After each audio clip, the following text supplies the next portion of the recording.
Oui, bonjour. Aujourd'hui, je vais vous expliquer pour faire une remise à zéro sur une 206 1,4 litre i de 2003. Donc, c'est un véhicule essence, hein. Bon, les remises à zéro, ils fonctionnent aussi bien que c'est la même façon pour les diesel ou pour les essences. Que vous ayez un Quicksilver ou que vous ayez un diesel, c'est la même chose. Donc, l'opération, elle consiste, c'est tout simple, hein.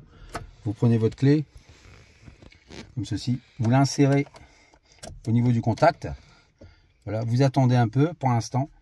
Vous voyez ici vous avez un petit bouton. C'est le bouton qui vous sert au niveau des kilométrages ici.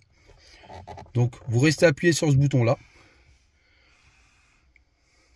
Vous tournez la clé. Et comme vous voyez, vous avez un décompte qui s'affiche ici. Vous voyez où il y a la clé?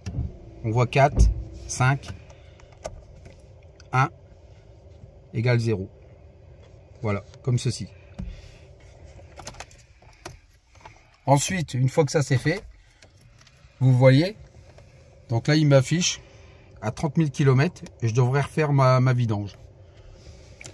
Donc ensuite, vous retirez votre clé et l'opération elle est terminée. Et bonjour, de ce fait là, ce que je vais faire aussi, vous expliquer pour l'entretien du véhicule. Donc vous expliquer où se situent à peu près tous les vases et tout ça et pour les niveaux. Donc comme vous voyez ici, vous avez le vase de liquide de refroidissement. Donc c'est ce qui permet de refroidir le moteur. C'est relié au radiateur qui se trouve ici. Ensuite, vous avez le vase de direction assistée. Donc il se trouve ici. Ça c'est ce qui sert à direction assistée pour que le volant ne soit pas dur. Ici vous avez le vase du lave-glace.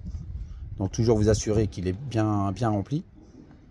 Ensuite, ici vous avez votre burette d'huile pour votre niveau moteur. Remplissage du réservoir moteur ici. Ensuite on passe ici. Donc nous avons à l'intérieur de ça, vous dévissez ici, vous avez votre filtre à air qui se trouve à l'intérieur. Donc c'est juste une histoire de vis. Ensuite ici, vous avez votre vase de liquide de frein. Donc comme vous voyez sur le côté à cet endroit-ci, vous avez le niveau mini et le niveau maxi qui se trouve ici. Et ensuite, sur ce véhicule-là, moi, j'ai la pompe d'amorçage qui se trouve ici. Vous voyez? Ça, souvent, ça se déclenche en cas de choc. C'est pour une sécurité, pour couper la pompe d'amorçage d'arrivée d'essence. Donc, bon, bien sûr, vous ne l'avez pas sur tous les véhicules. Sur la 1,4 litre i, vous l'avez sur le modèle essence comme ceci.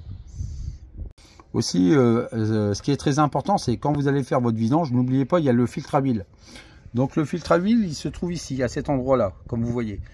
Pour le dévisser, c'est simple, c'est un gros écrou. C'est un filtre à huile, une sorte de cartouche en carton. Il y a des modèles, bien sûr, c'est des filtres à huile en ferraille. Vous verrez, ça fait des cartouches. Donc surtout, pensez bien à le remplacer quand vous allez faire votre vidange en même temps. Donc là, pour ce, je vous laisse jusqu'à la prochaine vidéo et je vous dis au revoir, à bientôt.